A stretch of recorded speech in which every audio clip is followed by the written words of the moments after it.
ভিডিওর থাম্বনেল দেখে আপনারা বুঝতে পেরেই গেছেন আমি কথা বলছি হিমাংশু মিশ্রার কথা।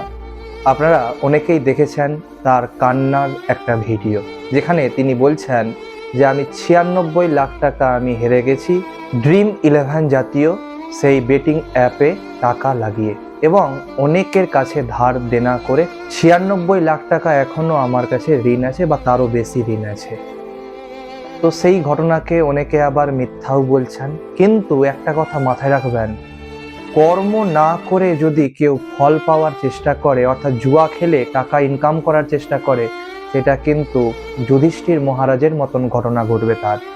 সেখানে তার বউকে পর্যন্ত সেই জুয়াতে লাগিয়ে দিতে হবে, ঘটনাটা সত্যি হোক আর মিথ্যা হোক।